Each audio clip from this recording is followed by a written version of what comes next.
the summer of my sophomore year in college, I found myself in a difficult spot,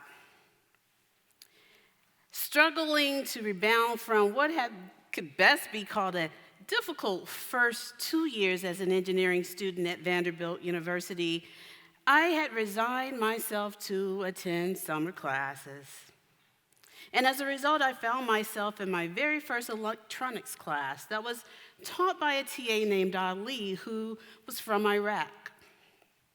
Now, unlike many of the TAs who I'd encountered before, Ali took a special interest in my growth and potential as an engineering student. He encouraged me. And as the only young Black woman in his classroom, he nurtured my success in the sea of young white men. For the first time in 2 years, I felt seen. I felt like I really belonged in that classroom. I belonged in my major. I even belonged in my school. And as a result, I thrived. In fact, I was sitting quite comfortably at the top of my class until the day of the final exam. That seems very much like a college thing to say, but I don't really know what happened. But what happened was, I failed the final exam miserably, and I was devastated. Now, someone in Ali's position could have done any of a number of things when he responded. But this is what he said to me instead when I came to visit him a couple of days later during office hours. He said, "Kimberly, this one failure is not an indicator of your potential. It does not define you. You are one of my best students." And so with those few words of encouragement, I was able to work with Ali over the next few days, and as a result, I finished the class that summer with a solid A-. I think it's safe to say that Ali saved the day for me. But we can't clone Ali to be supportive of every young African-American young woman in STEM. I think about that conversation with Ali many times in my career as a woman in a male-dominated industry. I've experienced many failures since that day, and not many of them ended the way it did that summer. Over the last few years, failure has become a very popular theme for big talks in the tech industry. I did a simple Google search to prepare for this talk, and I found the top 3 hits, and I'm going to share it with you today. The ideas about failure on TED.com, the benefits of failure on TED Talks. There are 18 more talks on failure across the TED ecosystem. I think it's safe to say that the TED community cares a lot about failure, and we just heard about that, right?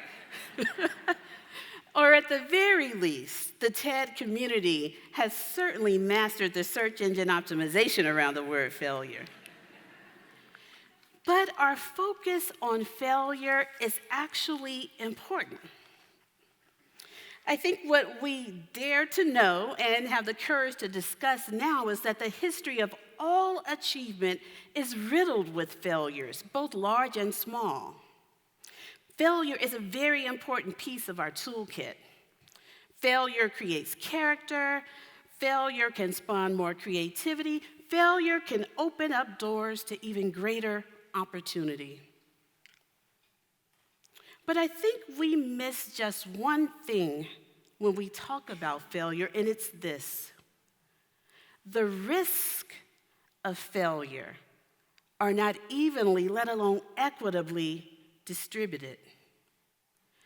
What I'm trying to say here is that for some people, failure can lead to an open door to an even better opportunity.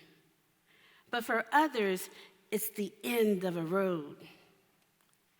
I think we'd all agree that if Bill Gates or Mark Zuckerberg decides to drop out of Harvard to start some nascent venture, they're working with a pretty hefty safety net of privilege.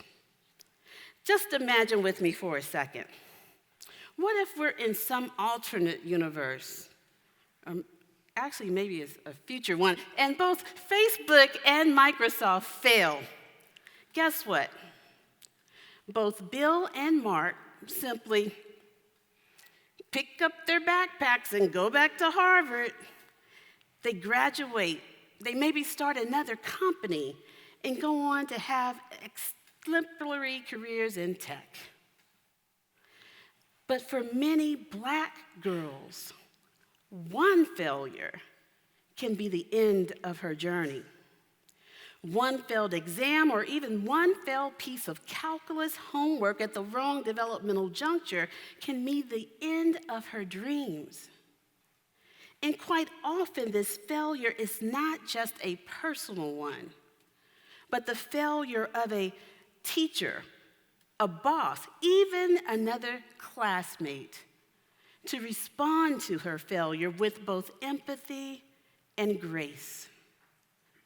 When these unfortunate responses arise, they lack the historical perspective of how societal pressures can send a young, brilliant young woman on a pathway that leads her away from her hopes and her aspirations. That could have happened to me.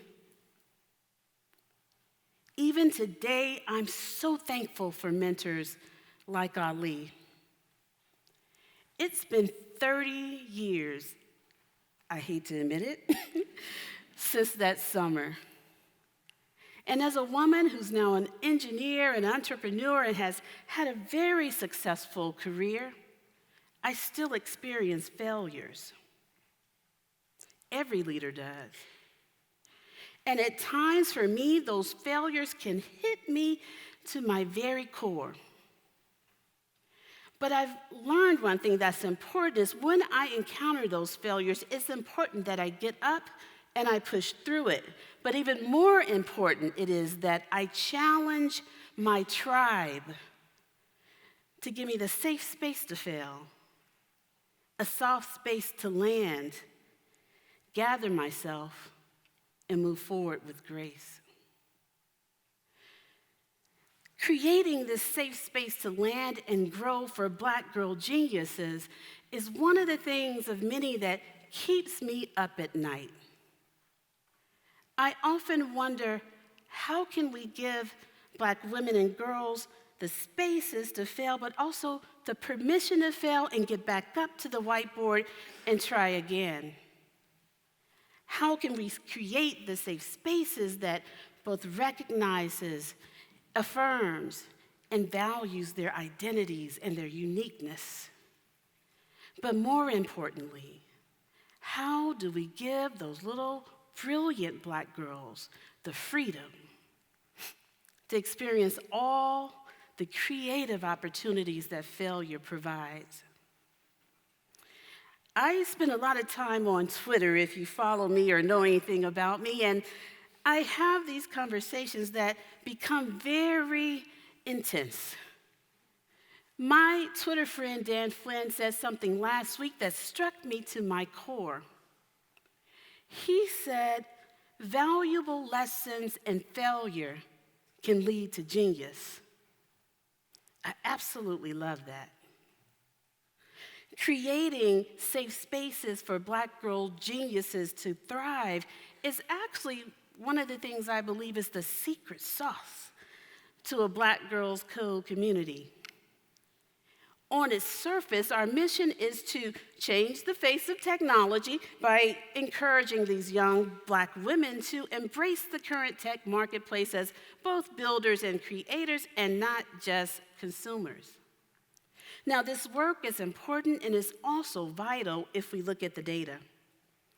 By the year 2020, that's next year, there's estimated to be 1.4 million STEM-related jobs in the US alone.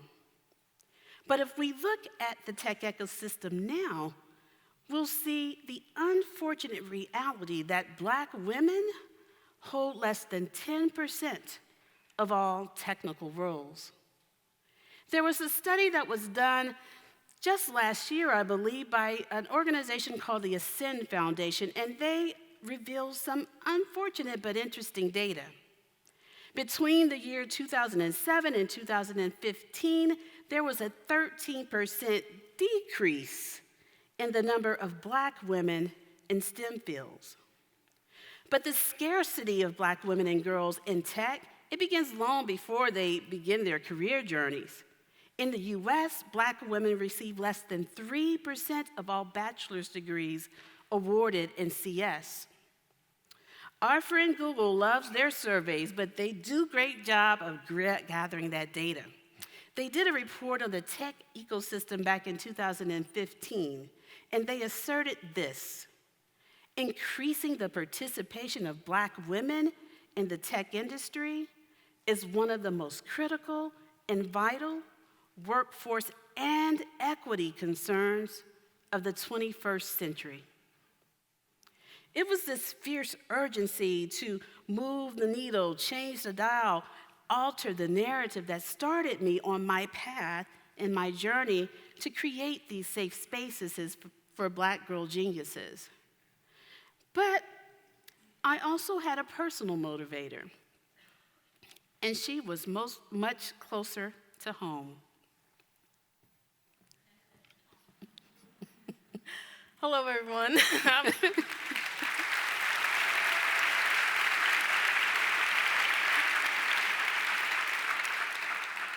My name is Kai Morton, and if you've heard my mom speak before today, I can guarantee you know at least a little bit about me. But I grew up as a shy girl with a love for video games and art. When I was 11, I created my first ever video game, and everything changed for me, and the world opened up to an array of possibilities. I saw myself as many things: a computer scientist, a roboticist, a video game developer, and so much more. The imagination of an 11-year-old paired with my newly found passion formulated a picture of myself that I would strive for years to become. I'm thankful that I was able to find that girl within the community of other Black girls that both looked like me and shared similar passions. The impact of the Black Girls Code community on who I am today is without question. Not only do I have a tangible set of skills that quantify the kind of technologist I will eventually become, the impact of learning these skills within a safe space gave me the opportunity to gain confidence in myself and develop pride in my identity amongst a community of other girls like me. I was made who I am by this community. I was supported, encouraged, and celebrated. The strong-willed rebel within me at times didn't want to take what they said to heart. That's an understatement, even today. But still, the coworkers, mentors, and other students I've met along my journey have influenced me like no other. In fact, some of their most powerful lessons weren't actually taught explicitly. They were actually caught by observance. The technology field is filled with competition, which coalesces into deep-seated feelings of not being good enough, especially for those young Black girls who cannot see themselves echoed within the traditional classroom. It's hard to dispel those feelings of inadequacy within those of us who've dealt with the myth of incompetence our entire lives. But still, our community was able to create a space which fosters a symbiotic and reciprocal bond. We are in this together, and as we lean on each other, we collectively push past the external biases and obstacles that stand between us and our hopes, dreams, and aspirations. In fact, both explicit and implicit biases attack girls like Kai long before they enter a traditional classroom. These perceptions of an angry Black woman, hypersexualized and aggressive stereotypes and tropes, they seed a cycle of low expectations and create an environment in which brilliant and bright girls like Kai are often marginalized, victimized, and even sometimes criminalized. Here in the US, Black girls represent only 14% of the population, but they are 33% of the girls in juvenile detention. By creating the safe spaces, we allow our young, bright girls to find their space, to find their voices. We give them skills for today, but we also, most importantly, give them confidence for tomorrow. And it's within these special places and communities in which we thrive and prosper. I can't even count how many times my mom and I have shared the story of BGC. But today, here at TEDx San Francisco, we wanted to take a step back and reflect on just how long that history truly is. The story of BGC actually begins long before we were founded in 2011. It begins long before my daughter Kai had those first bursts of interest in technology. In fact, it begins decades before she was even born. Like most, maybe all of Black achievement, the story of Black Girls Code is rooted in a history of both family and struggle. My most important influencer in my life was my grandmother, Exora Bell. Born and raised in the Mississippi Delta, by the time she made her way to Memphis, Tennessee, and I began to spend my long summer days piddling around the house and watching her out in the yard, she'd been many things: a domestic worker, a cafe owner, Miss Honey, and business owner, and even a church evangelist and leader. But to me, she was simply my everything. Some of my fondest memories are those early summer days in the morning, watching Madia out in the yard, trimming and snipping and trimming and snipping and caring for her rose bushes. Now, roses are peculiar creatures. They're rough and beautiful. They're difficult as all heck to grow, and I like to say sometimes they're just plain old stubborn. You gotta love roses. And my grandmother loved her rose bushes. She knew just how to nurture and soothe them. My grandmother taught me how to nurture the fertile ground, both in that garden and in life. She taught me how to till and cultivate these environments so these fragile yet strong flowers would eventually blossom. I think my grandmother taught me one of my most important life lessons. When a flower doesn't grow, you change its environment, not the flower.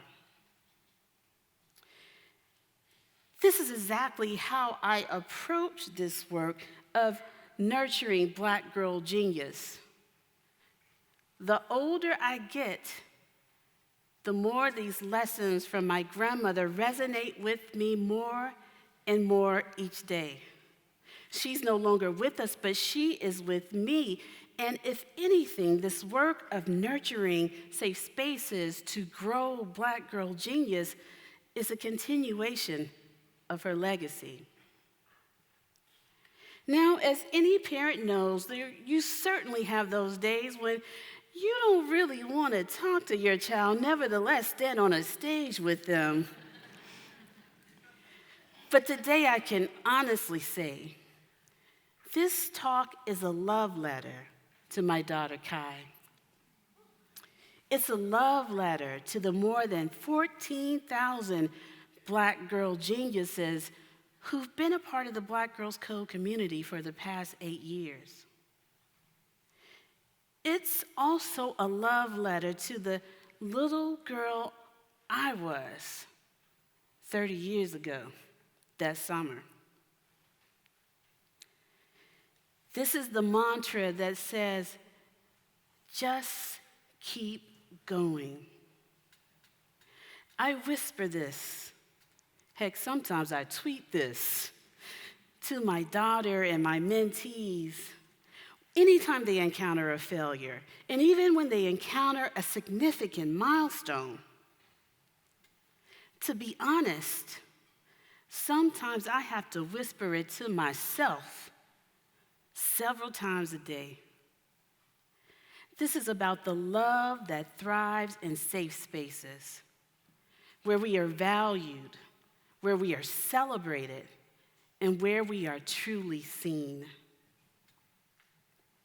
Who is it there in your life that needs to hear, keep going? And how can you make failure safe and even fruitful for those who are marginalized in your lines of work? And last but not least, how can you ensure the garden remains fertile for all those Kais of the world? Thank you for sharing this space. Thank you.